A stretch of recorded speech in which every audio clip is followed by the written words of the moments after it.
Okay, now I'm not, there, for 6:30.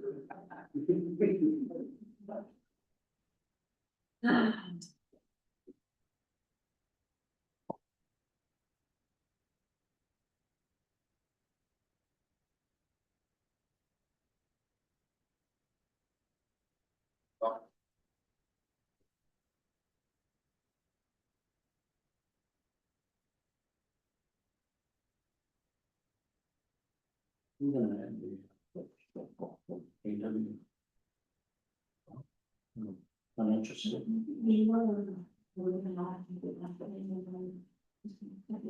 Okay. Calling this meeting to order, we will start with a minute of reflection.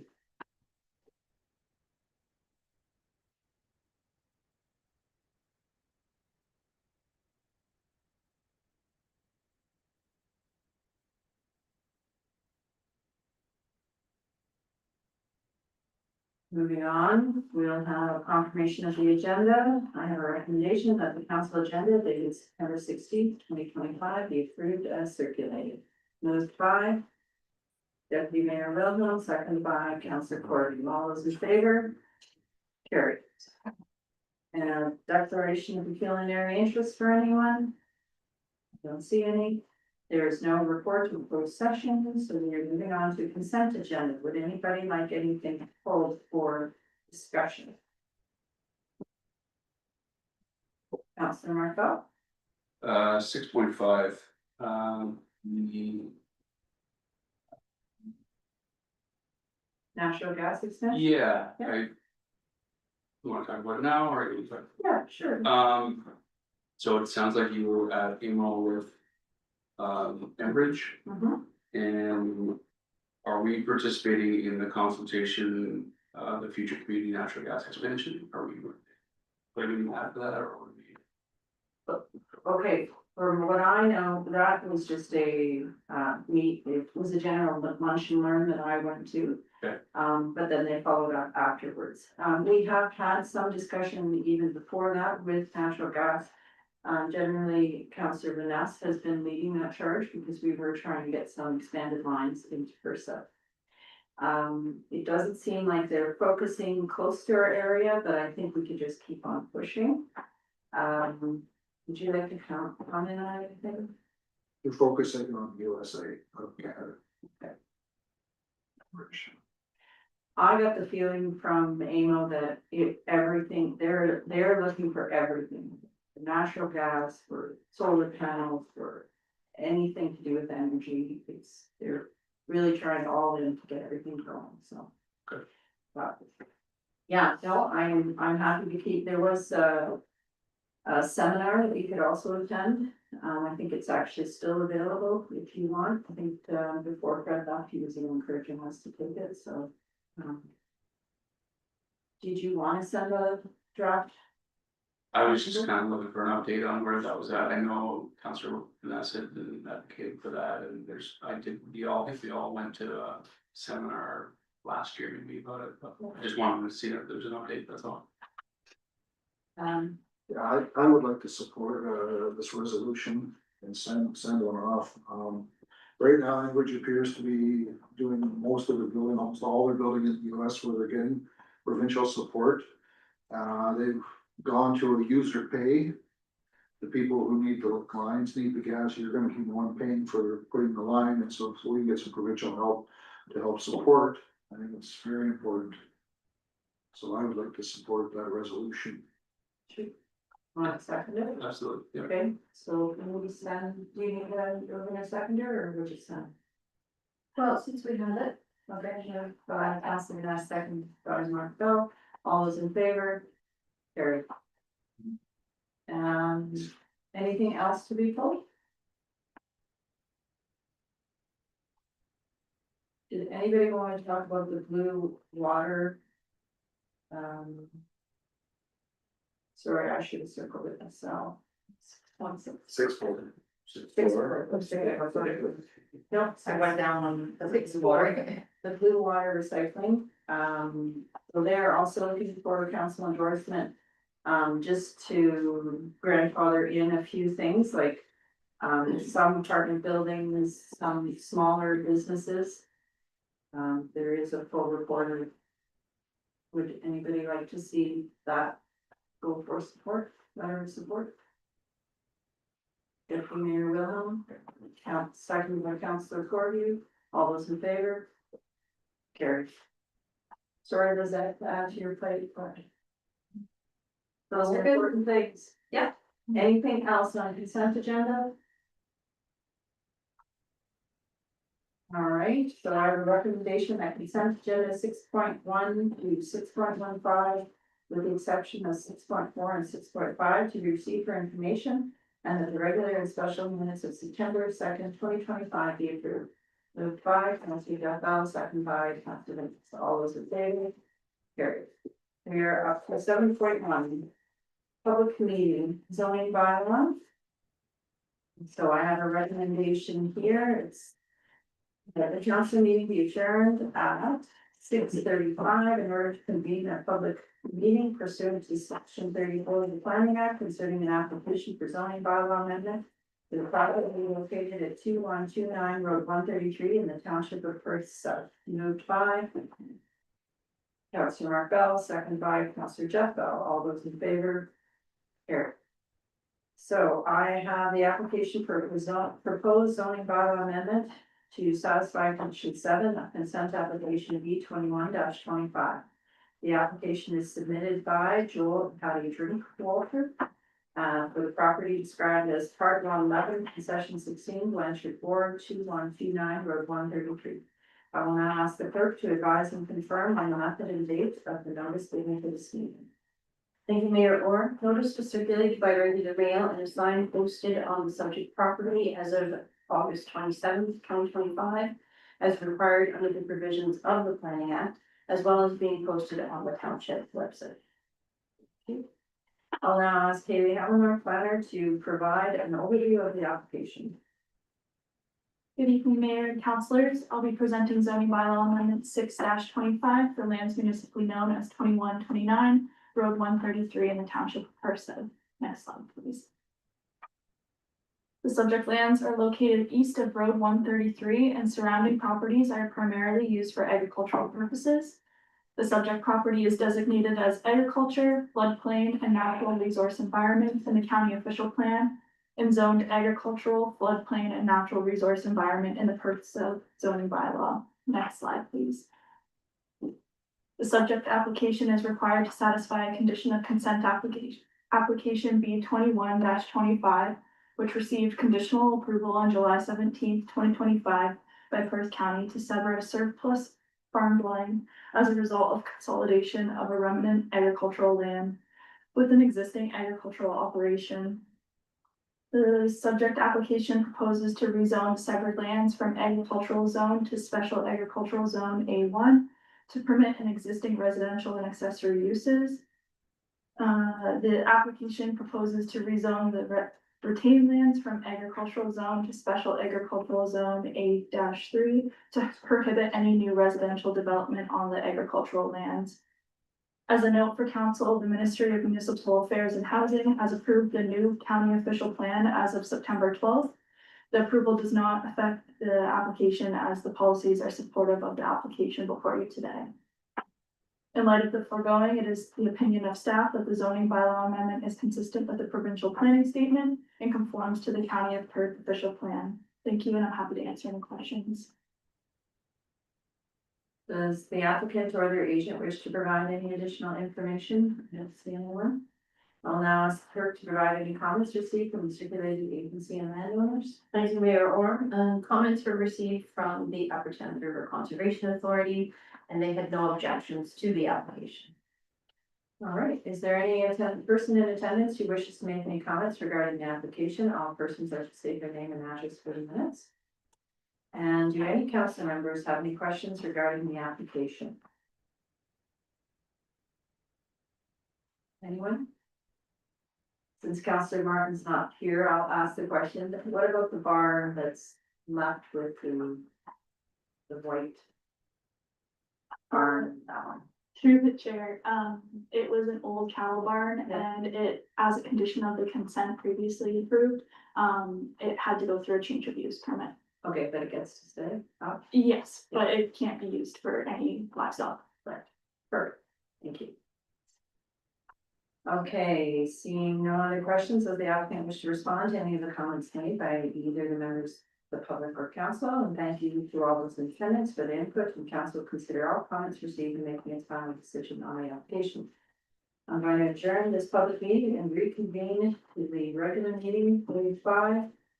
Council Markel, second by Deputy Mayor Wilhelm, all those in favor, carried.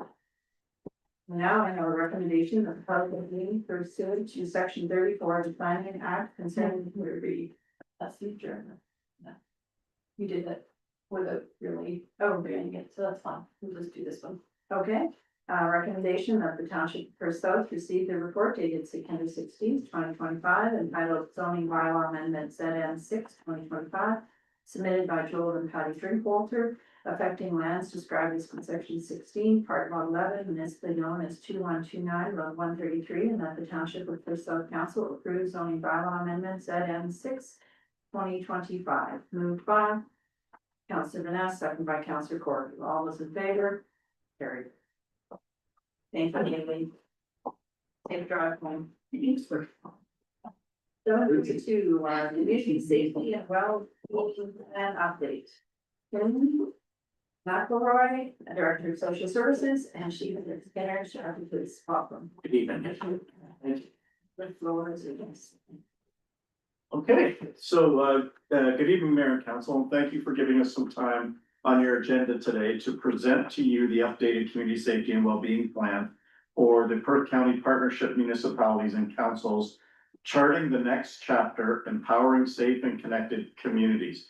My name is Greg Skinner, Chief of Police of the Stratford Police Service, serving the city of Stratford, town of St. Mary's, and the municipality of Perth South.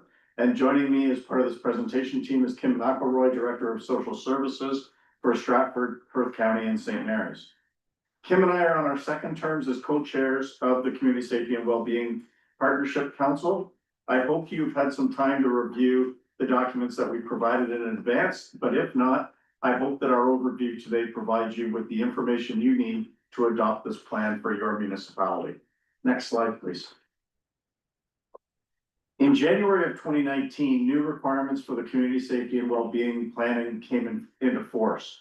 Municipalities across Ontario were legislated through the Community Safety and Policing Act 2019 to develop and adopt a plan in partnership with many local service providers and community groups to address complex social issues. The plan acts as a guide for community partners to communicate, collaborate, and coordinate interventions and initiatives aimed at improving safety and well-being for all residents. Next slide, please. The Ministry of the Solicitor General created a community safety and well-being framework to help support the development of the CSWB plan.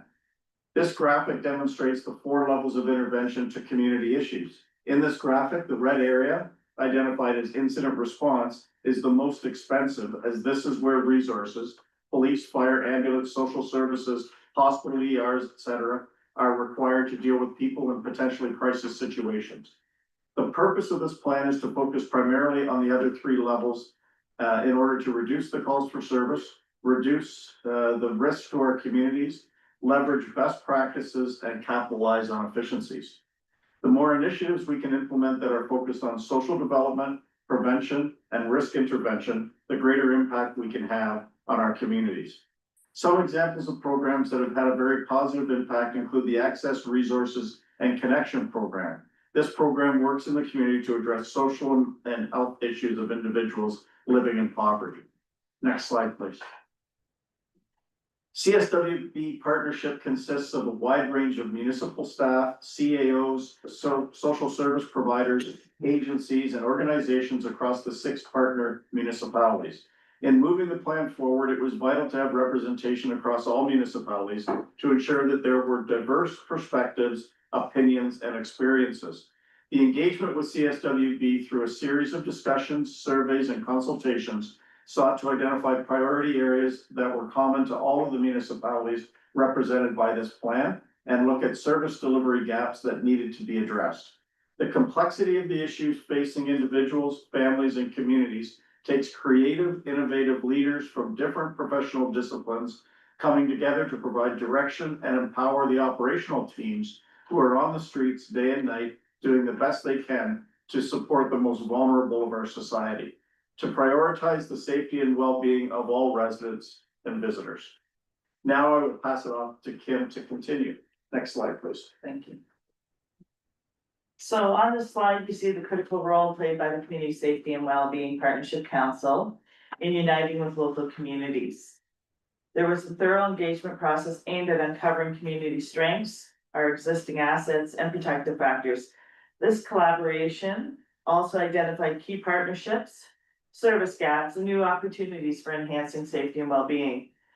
The methodology was comprehensive, involving consultation, surveys, and interactive engagement sessions. These efforts were not just procedural, they significantly informed the prioritization and planning of future initiatives aimed at fostering a safer and more resilient community. Next slide, please. So as we delve into the insights gained from the engagement, it's clear that there's a critical need to deepen our understanding of priority areas. This understanding will help us develop more streamlined and collaborative strategies. We must clarify decision-making mechanisms within our collaborative framework to pinpoint strengths, leverage available resources, and make the most of our existing assets. Furthermore, recognizing how priority areas intersect allows us to align strategies effectively to tackle these multifaceted challenges. Improving communication strategies is essential for better integration and coordination across all the levels. And finally, the insights highlight the need to boost coordinated efforts, empower community entities, and provide support where needed. These insights drive us towards a more holistic approach in advancing community safety and well-being. Next slide, please. The Community Safety and Wellbeing Partnership Council has undertaken a comprehensive analysis of the community's most urgent needs, leading to the strategic identification and prioritization of critical areas that demand immediate collective action. This initiative seeks to tackle prevalent issues through a collaborative approach to foster a safer, more resilient community. The priority areas determined by the council encompass housing and homelessness, intimate partner violence, and gender-based violence, as well as mental health and addictions. These areas have been chosen due to their profound and pervasive impact on community health and safety. Coordinated strategies are essential to enact effective change, emphasizing partnership and resource sharing among local organizations and investors. By focusing efforts on these pivotal areas, the Community Safety and Wellbeing Partnership Council aims to promote long-term solutions that enhance quality of life and community resilience. The council's efforts are a call to action for all community investors to participate in the collaborative development and implementation of targeted initiatives. Through shared commitment and actions, these efforts are intended to create a tangible, positive transformation within our community. Next slide, please. So where are we going? The objectives of charting the next chapter, empowering safe and connected communities, are first, leadership consensus building. We need to foster a shared understanding of priority areas among our leaders. We need to employ a top-down strategy, including enhanced priority-specific training for Community Safety and Wellbeing Partnership Council. We need to increase communication via newsletters and memos. The second is community collaboration. We need to partner with community entities to strengthen priority and focused initiatives. And public awareness and training. Conduct in-depth training and public communication campaigns to educate our residents.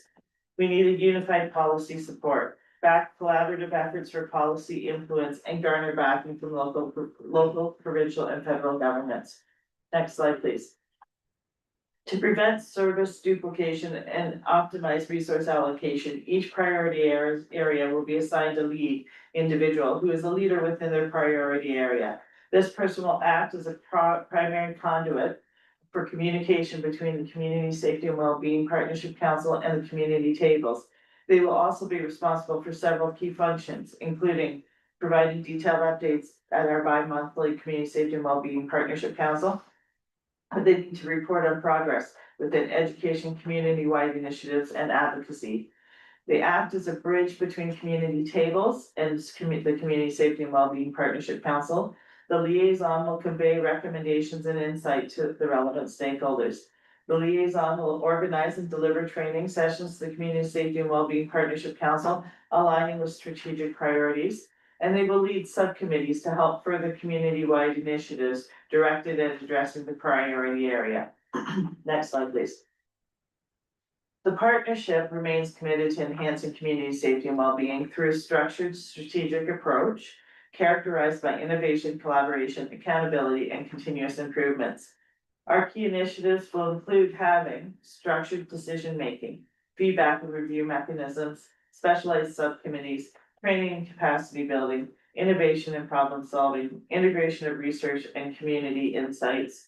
And this holistic strategy aims to make a tangible impact on community well-being by aligning rigorous process management with an adaptive, evidence-driven framework.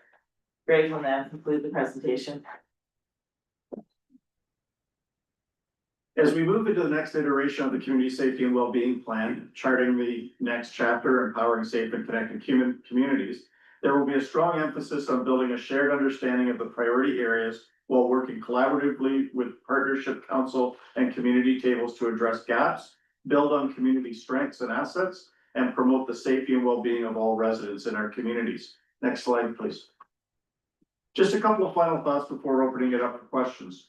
I want to congratulate your municipality on the commitment of your staff throughout this process. We recognize that each municipality has its individual needs, and in no way, shape, or form is this plan an attempt to oppose its priorities on your community.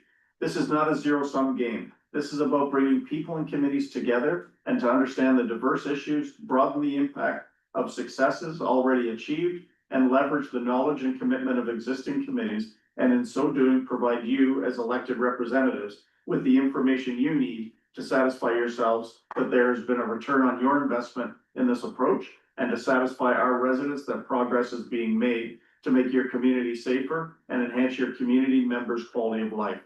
Thank you for the opportunity to present to you today, and if there are any questions, we'd be happy to take them. Thank you for the presentation. Just to clarify, you were always working with Mr. Tranquilli? Yes. Yeah. Yes, he was the CAO on the partnership council. Right. The floor is open. Who would like to, anyone have any questions? Councilor Markell? I do, in the morning, I got a bunch. Oh, is that my phone? So I'm just gonna go through because I just wanna get a full understanding of how this works. So I'll start with the background. So this started in 2019. Which level of government paid for this program? There's been no funding for this program. Just for clarity, it was 2019 that we were legislated to start thinking about a plan, and it was 2021 or 21? Yeah. 2021 was the diary date put in by the provincial government, the Ministry of the Solicitor General's office, to have that all municipalities within the province of Ontario needed to have a plan in place. So, just so I'm clear, they said you need to do this. And for what reason? To be an objective or? I think there's a couple of objectives. Number one was that the Ministry of the Solicitor General saw that there was many of the social determinants of health happening within our communities were being downloaded onto the police. And the police, because they're 24/7, 365, they were leading the charge on many of these issues that, quite frankly, police are not trained to do. And police, as you all know, are very expensive. They're a very expensive resource. And by increasing their workload to address things that weren't within their primary mandate, was costing more money, because with more workload comes a demand for more people.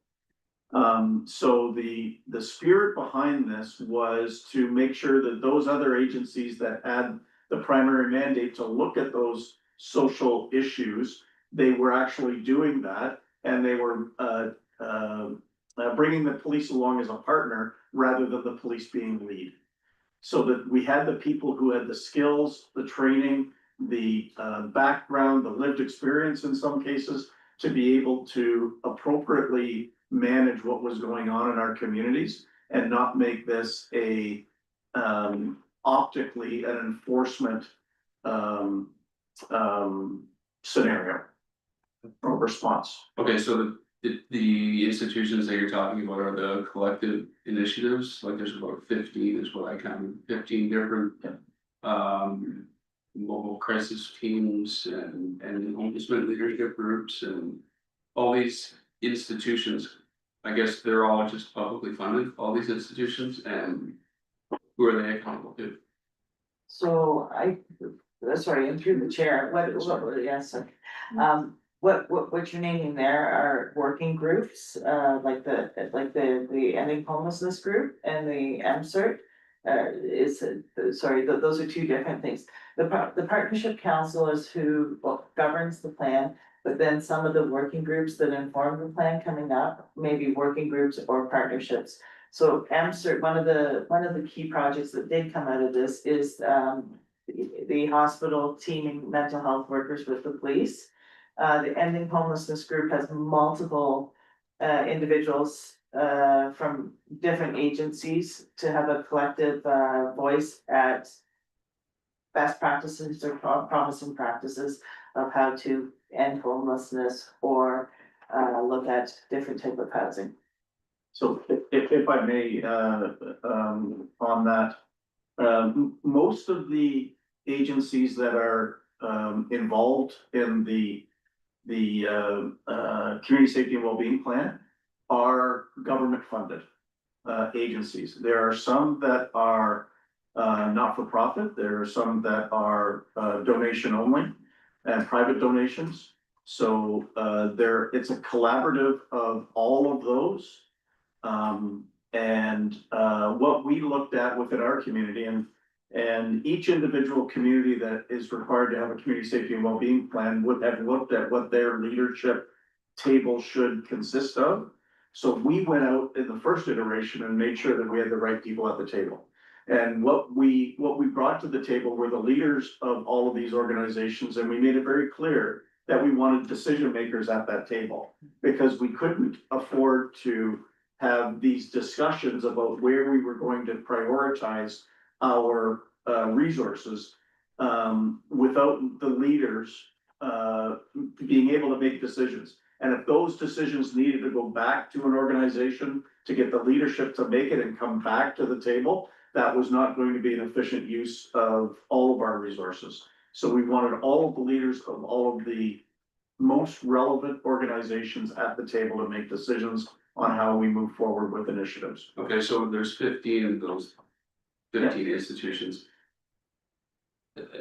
I guess my question is, like an overarching question is, where? So you're saying some of them are funded through the federal government, some of them are funded by the Ontario government, some of them are funded municipality government?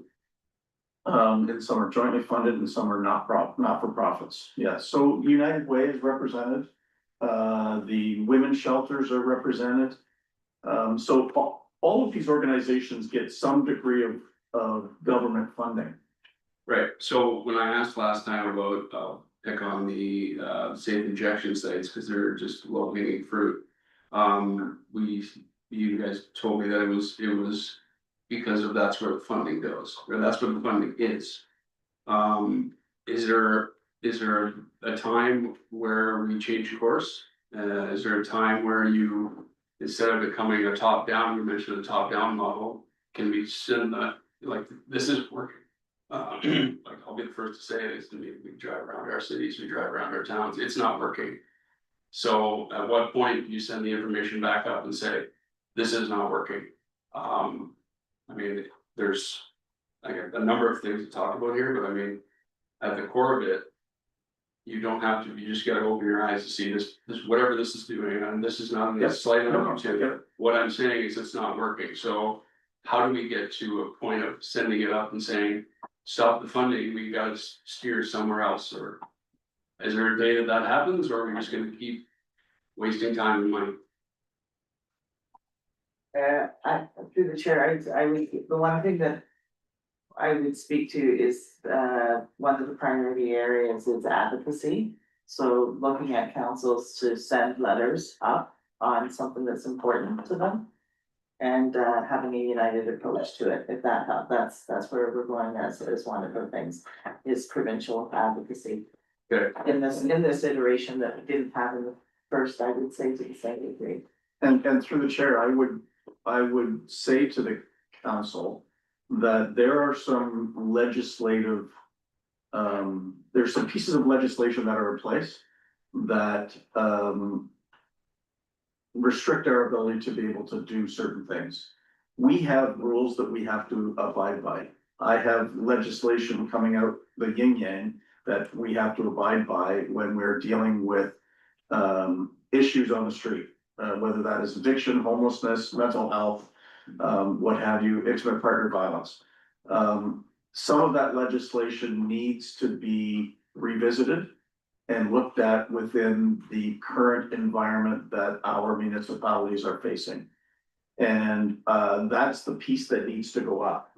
When Kim talks about advocacy, that's about advocating to our higher levels of government, whether it's the federal government for changes in the criminal code and the Bail Reform Act and the court system, or the provincial government in the way they're funding certain things and who does what within the provincial realm. And then, of course, coming down to the most important level of government, which is municipal, where you are face to face with your constituents on a daily basis, and you see firsthand what's happening in your communities.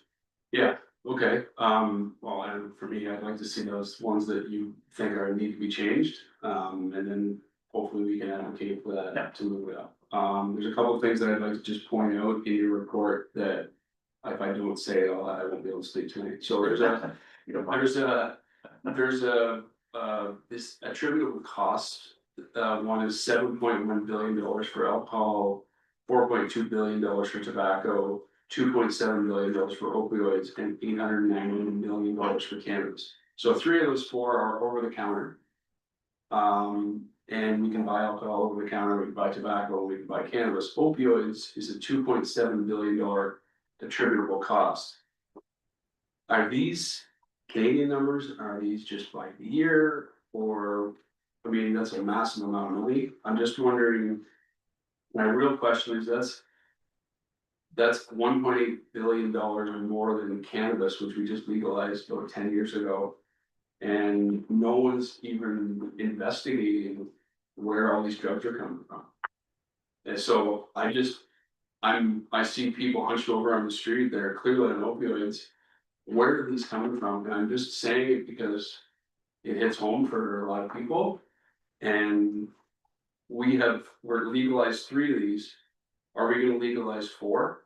And what's that gonna do to our country, frankly, and what it is to our community? So for me, why are we not looking into the flow of these things with more money, more passion, I guess I'd say, because it's tearing our communities apart. I'll say that. Alcohol has its issues, tobacco has its issues, marijuana has its issues, but opioids specifically is tearing our communities apart. And I'm sure you see it every day. I just wanted to say that because I just think I don't know if you can speak to that, Chief, but I do. Well, opioids are a highly addictive drug. And yes, there are more and more high school football captains and what have you that are becoming victim of opioids and opioid addiction through no fault of their own. And that is the sad reality. And yes, there's a lot of, I hope that we don't legalize opioids because of their addictive qualities. But that's a federal government decision. It is the federal government that is responsible for the Controlled Drugs and Substances Act. And they will make their decisions based on the consultations that they make with healthcare professionals and others. But it is addiction. The question for me is addiction something that should be dealt with through enforcement, or should it be dealt with through healthcare? because addiction is a health issue. There are behaviors that addicted people do that get them into difficulty with the law. But ultimately, in my mind, addiction and drug use is a health-related issue where we need more engagement from healthcare. And that's, I think it goes at the premise of the entire community safety and well-being plan philosophy to say, not everything can become the responsibility of the police. We need to have the collective coming together, working together, utilizing our resources, cutting down the silos and making sure we're all together on the same page, collectively using the resources that we have available to us, not becoming protectionists of budgets, and looking at where we can collectively come together with money and human resources and expertise to be able to find solutions to these problems. But I gotta tell you, has the war on drugs from the 80s of the US been successful? Not from the number of deaths that you see from opioids in the US. So I don't know exactly what the answers are. I do know that enforcement has its place, but I don't think it is the primary place for addiction and mental health related issues. Thank you for that answer. Obviously, in my previous life, there was a lot of people that I played with that were on this stuff, and it's taking far too many lives. So that's where it's coming from. So I appreciate your answer. Almost done here.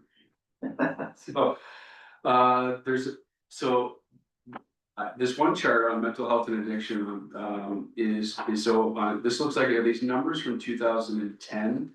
I didn't really know how to read that. It's on 116 of our agenda package, and it looks to be page 31, I think, maybe of yours, if I'm reading that correctly. So it looks like $48.7 billion was spent on mental health and addiction in 2011, and it's ballooned up to, in 2021, 623 billion. And it's forecasted to hit $2.53 trillion in the next 17, 18 years. That's pretty staggering numbers. I don't know where those funds come from, but that's just, if that's what it's gonna take, that's dystopian in my view. That world is dystopian. If those numbers continue to increase like that, I don't want to venture a guess of what our communities look like then. That's my take on it. So I guess, am I reading that correctly? I think so. Unfortunately. Yeah. Yeah. I don't really know if there's a question in there. So I guess my question is, how did we get here? I have my own thoughts on it. Back in 2021 and 2022, we closed a ton of businesses. We closed churches. We closed arenas. We closed gyms for people to work out, and we closed all the places for people to gather. But we kept the beer stores open. We kept the cannabis stores open. We kept the liquor stores open. And we've seen in my view, we've seen the results of that in our communities. So again, I don't know how we can just advocate for like, okay, full stop, it's not working. So what can we do? We're ending back at the same spot again, but those are my thoughts.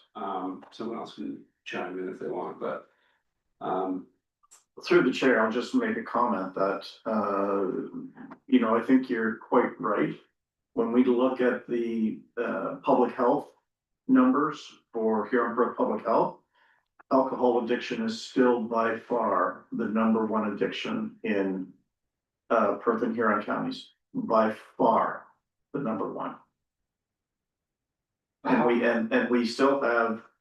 we have significant numbers of deaths related to alcohol addiction within our communities.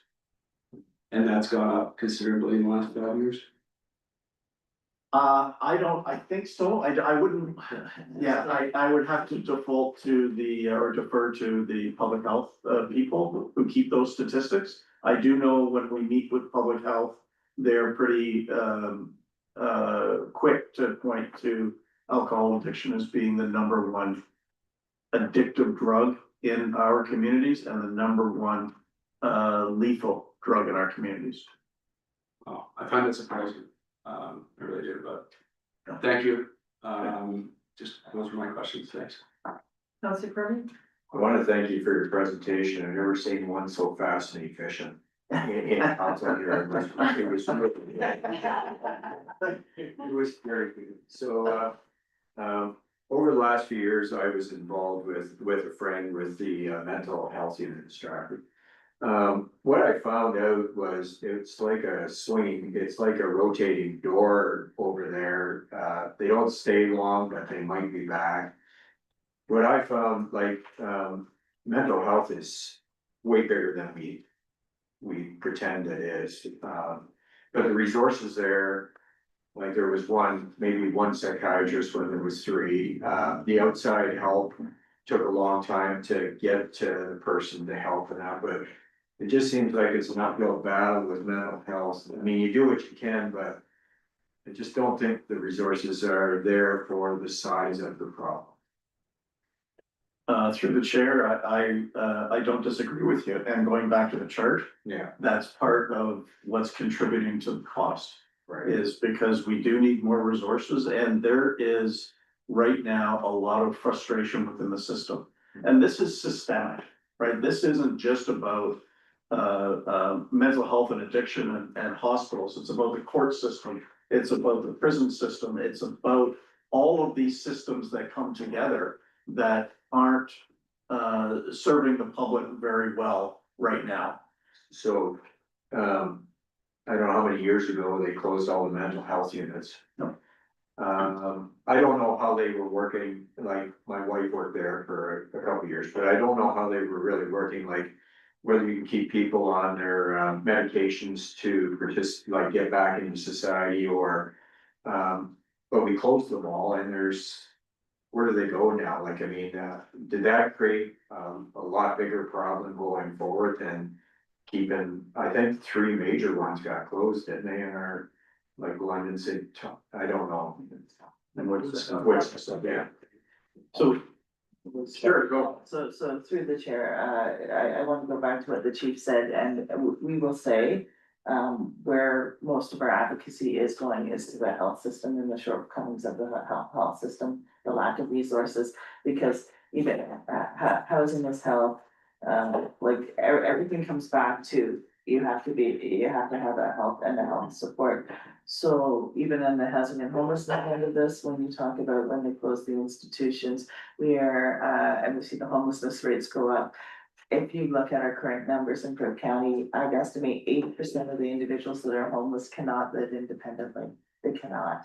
So whether we, because of their complex issues, mental health and addiction. And so what that has forced us to do is pivot and take a look at building supportive housing, which is making up for the lack of the previous known institutions. So it's having individuals needing to go into housing that has sometimes 24/7 hour care to keep them housed. And unfortunately, there's not a lot of that. And so then therefore what's happening is they're being put into independent living. They can't keep it. We have thousands of dollars of damages. They get evicted, they go on the streets. 5 years later, they come back, rehoused, and we've got thousands of dollars of damages because we're expecting individuals to live without the supports that they need. Right.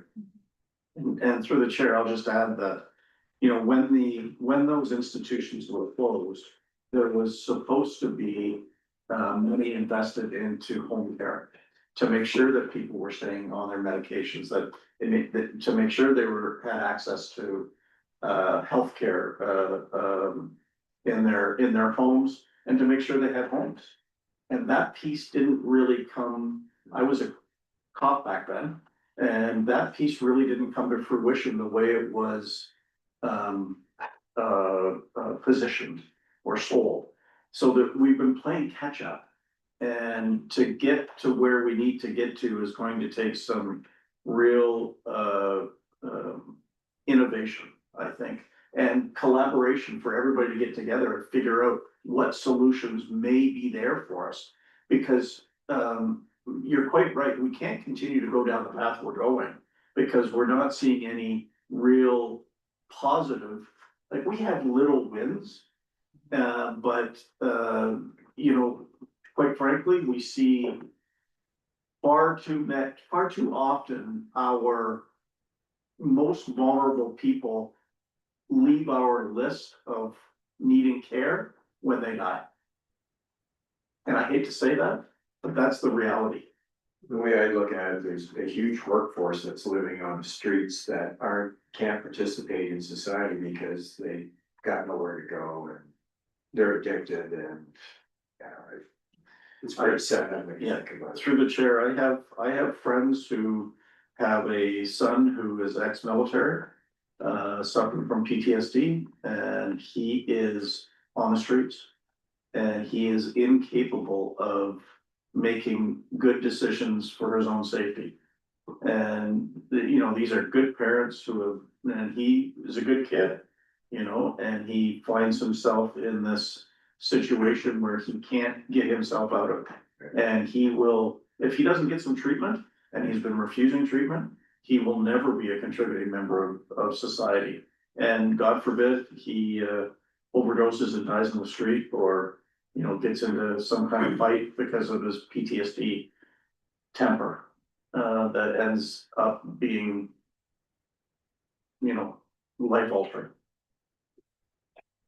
So Vanessa, did you have some questions? Yeah, I have a couple, yeah, I find it interesting, just to make a comment first, that you mentioned about the destruction, the homes, when you put people up, I myself know there's probably at least 10-15 homes that are sitting empty in Perth South with no renters, because if I go out and rob a store, I'm fine.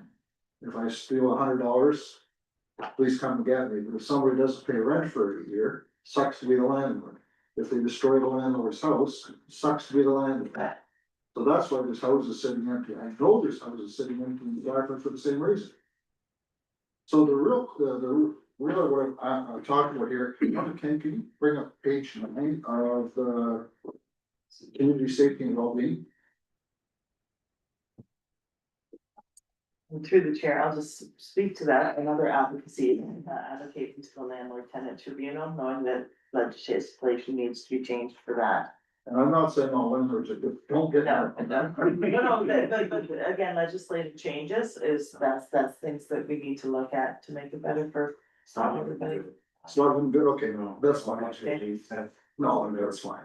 It's, so on page 9 of the community safety and well-being report, you talk about the guiding principles of the report. Yep. And there's 6 guiding principles, and they are respect, equity, collaboration, inclusion, commitment, and compassion. Those are very good. In my opinion, I think you've missed one, and that's responsibility.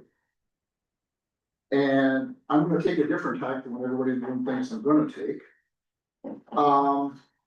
I think absolutely the two governments should be involved in this, because they are setting up your groups to fail.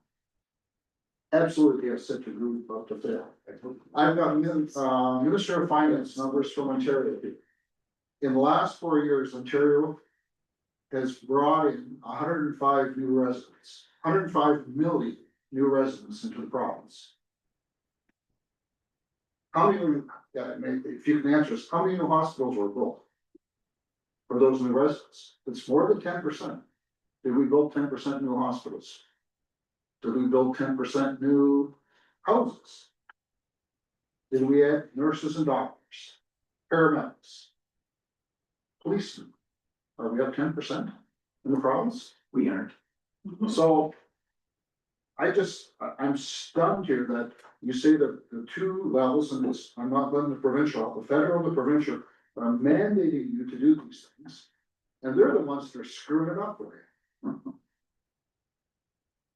And nobody talks about that. Your report doesn't talk about that. I don't understand why not. You're trying to put Band-Aids on little things here. Meanwhile, on this arm, there's gusher. And we're trying to put a Band-Aid on this arm, but we don't talk about the gusher over here. Ministry of Finance numbers from Ontario. In the next 15 years, we're gonna get another 2.5 million people come to Ontario to live here. No comment anywhere are we building hospitals, schools, police, nothing. I mean, they're setting this province up to fail. Quebec has said no, their numbers are less than 10% of what's happening in Ontario, and they're not. They're struggling also, and yet we're expected to do this. I mean, there is simply no planning coming from the provincial or federal government. I mean, if you've watched the news over the last week, we had a police chief in a town close to Toronto say, we can't stop you from stealing cars, so we'd like you to leave your key fobs at the door, so when they break in your house, they just have to reach in, grab the keys so they can steal your car. It was on TV. That's acceptable. Nobody said anything about it. We have the city of Barrie, yesterday, the MP for the city of Barrie stood up in the legislature and said, the MP for Brampton stood up in the legislature and says, well, it's an epidemic. We have increases of violence of over 50%. Break and enter is over 100%. Extortion is up 350%. This is in Brampton. The city of Barrie, last night on CTV News, showed tent city along major thoroughfares, and they've declared a total state of emergency. They have no clue what to do. So I'm not sure, I give you credit for trying. I think you're totally out of your league. There is no way you can succeed, no matter how much money is thrown at it. Because we're, as Councillor Mark Bell said, we're going from 50 to 60 million to 2.5 trillion. Like, it's unsustainable. It's absolutely unsustainable. I don't know where we go from here, but I don't think this is the way to do it. No offense to either one of you. I mean, you're being set up to fail and to say we have to do it. Don't do it. What's he gonna do? Right? And Canada keeps voting in the same provincial, the same federal politicians, and we actually believe the TV that everything's great. It's not great. I've got relatives living close to street. It sucks. But you can't get them off the street. As their comment is, why would I go anywhere? I don't want to have to work. People stop by every day to feed. It's wonderful. Yeah, that's great. He's young. Wait till he gets our age. Yeah. If he gets there, he probably. You know, so that's all I gotta say. I do not envy your position. Chief Skinner, I think you're probably happy you're gonna be retiring in the next 10 years. 10 years.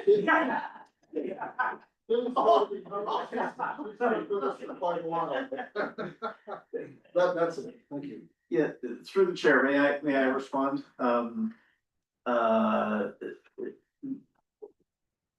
You know, when I go back to your first point about, what was your first point again?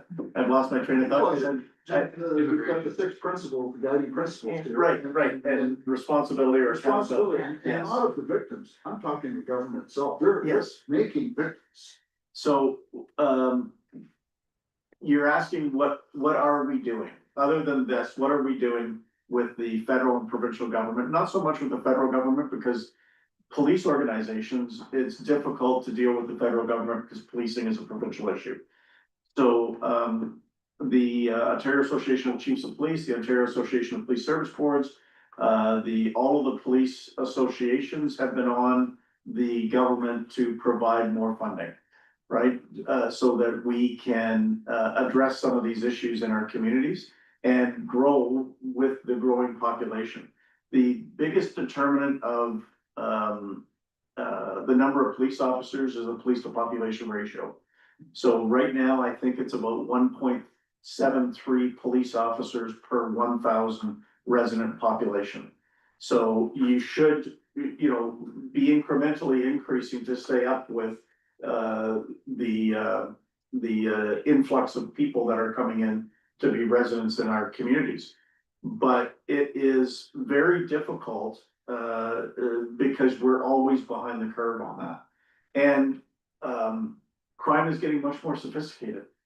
You know, you talk about certain crimes that are happening, you talk about, a police chief's, response to some of those crimes, that's frustration.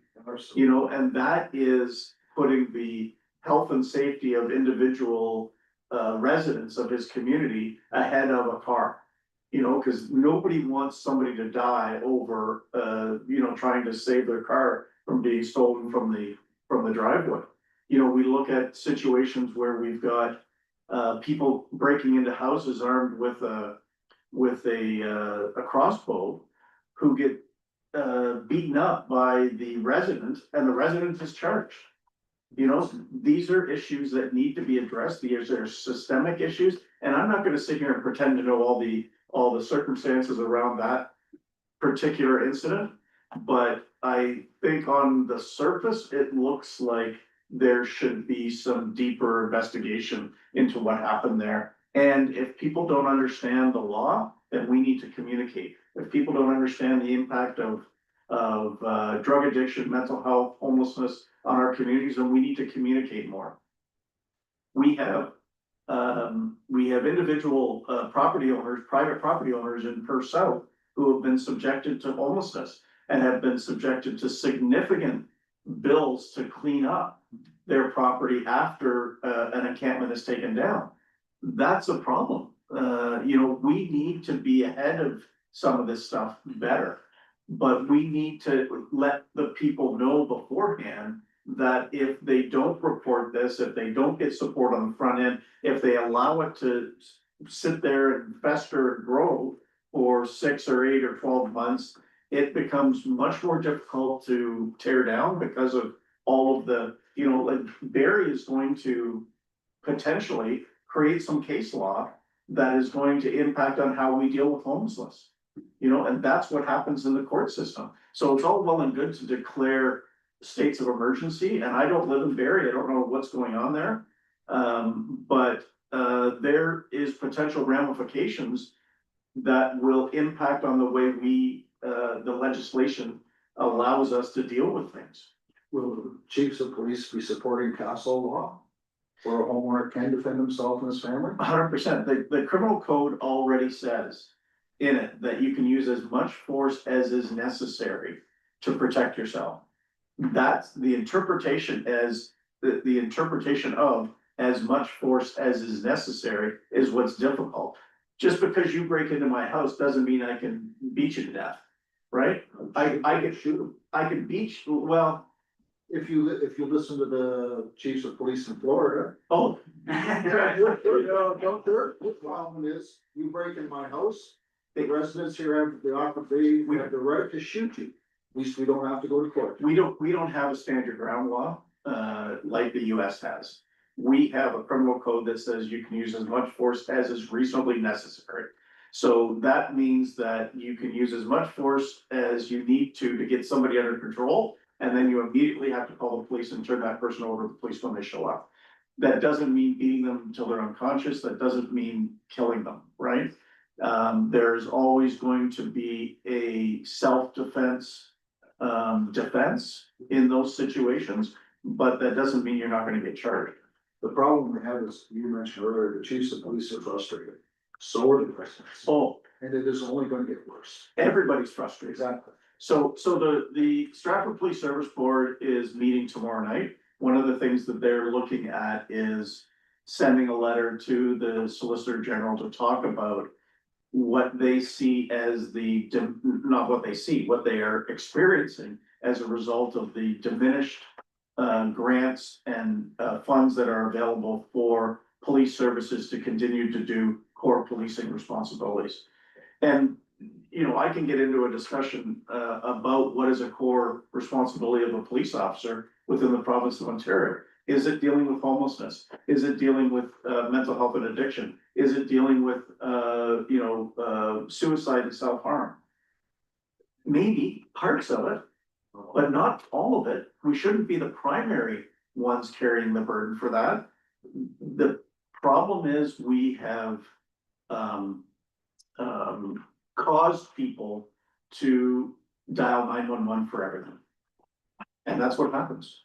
And people need help. I'm not suggesting that people don't call 911. I'm suggesting that people need help, but they don't know where to turn. So they call 911 and we respond because we are legislatively required to do it. And all of that costs money. All of that costs resources. And are there better ways to come together on the resources that we have available? I think so, but it's gonna take time. We didn't get here overnight. The institutions that were collapsed, that was in the mid-90s. Right, when all that happened. That was a long time ago. And, you know, a friend of mine used to talk about if it takes you, 6 days to walk into the forest, it's gonna take you 6 days to walk out of it. So it's gonna take time.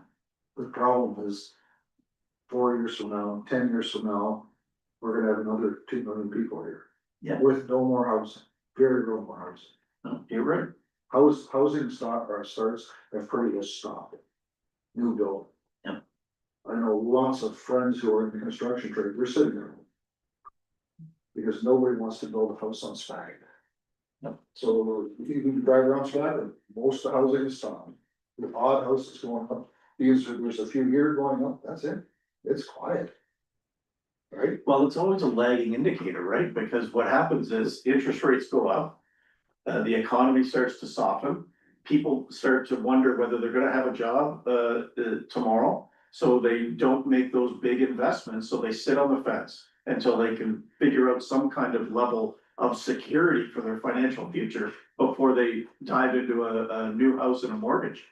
The insecurity that is caused by what's going on in the US right now with tariffs and all the rest of it is causing all of the businesses to Has rethink. nothing to do with tariffs. Zero. Well, I There think, was more problem with Canadians putting tariffs on the Americans. The problem is this country doesn't do anything. You know, 25 years ago, we said we were gonna open up the Ring of Fire. We haven't even poured a road to the Ring of Fire. And with all the conservation groups and the indigenous groups, we'll never go to mine in Canada again. We'll never have. Like, we're in trouble, huge trouble. Where we go, I honestly don't know, but I fear for my grandchildren, I really do. Any more questions regarding the community wellness? I guess more specifically to, I guess Chief Skinner, but also to Kim. If we did something about our revolving door court retail system. Would that, like, I'm looking at our priority areas. I'm looking at IPV, gender-based violence, mental health addiction. Do you think if there's actually consequence for action, that some of these things might improve? through the chair, I do. When I look back over the course of my career, when people were detained in custody, when they committed an offense, were released and committed another offense, they were in jail doing what we used to call dead time until a trial, right? And when they were detained in custody pending further due process, they weren't out on the street committing more crimes. Our revolving door of the courts through the changes in the bail system have been problematic and they need to be revisited. The Ontario Association of Chiefs of Police have been very firm with the SolGen on that and on the federal government, but it's a federal responsibility. Thank you. Just very quickly, so I wanted to just briefly speak to, and Kim, I know you've been dragged into this a couple of times already, but Rob Redford's video and his statement to, I believe he was at Stratford Council recently as well, speaking on the same topic. I was wondering if you could speak to that so that maybe for some of the people here that haven't seen that video, we could speak to moving people out of the area, via taxi. Yes, so through the chair, that you're referring to Robert Leaford's video, he came to Stratford Council to do a delegation, and he had done a video that did get quite a few views on where he alleges that he drives people out of the municipality. So first and foremost, the practice is the community where you are homeless, where you become homeless is the community that cares for you. That practice has been beyond 7-8 years. So do we taxi individuals? We taxi individuals after extensive case planning. And that is, we have an individual who may have a family member or a friend that is, we phoned and they're willing to give them shelter and give them support. So that is when we use taxis. We taxi individuals who have agreed that they are looking maybe for rehabilitation. And so we taxi individuals to get them to the support services that they need outside the municipality.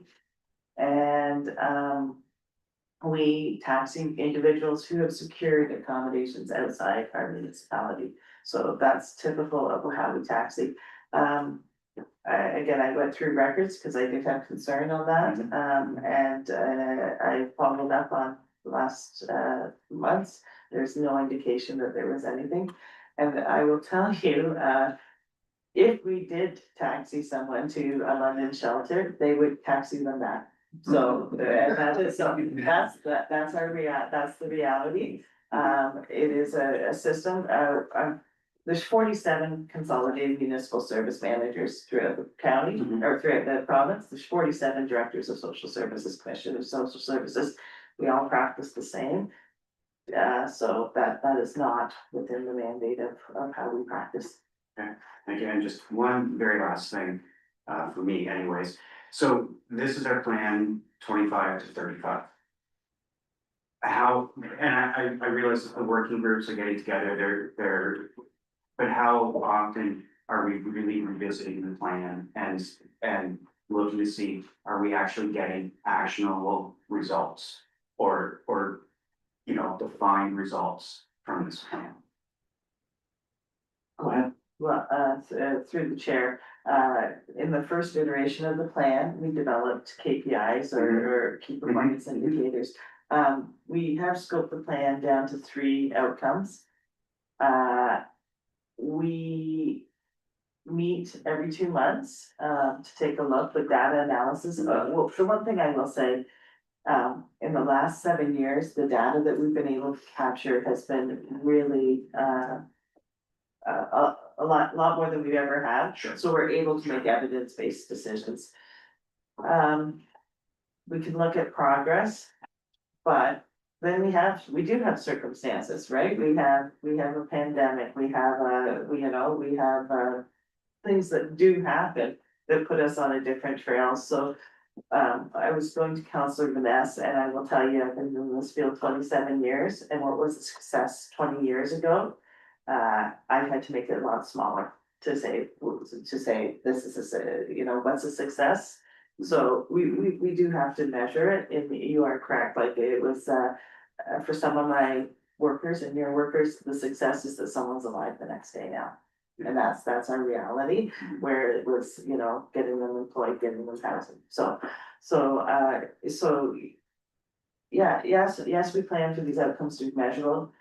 Yes, we have changed. The first iteration of the plan didn't have gender-based violence. It did not come out of the surveys. The pandemic hit, and guess what came to the surface? So yes, we do look at what's happening. Yeah. Thank you, nothing more. I think Tracy would like to ask, obviously. Yeah, to the chair. I was just wondering, you were talking about advocacy. Is it worth it for councils to advocate to the upper levels to build these hospitals again? I worked at Cedar Springs Hospital for years. And people were safe, they had jobs, they had a home. There was doctors there was support staff. They weren't, and then they closed them and then they put in these group homes where there was no safety. So to advocate to get these hospitals open again would get that off municipal shoulders. I mean, we're still gonna have problems with some of the other stuff, but that will get that, the mental health, the drug addictions. When, you know, when they were in those homes, they didn't have access to drugs. They had if they had a drug addiction, they didn't have access to it. So, they had little jobs and they had a life.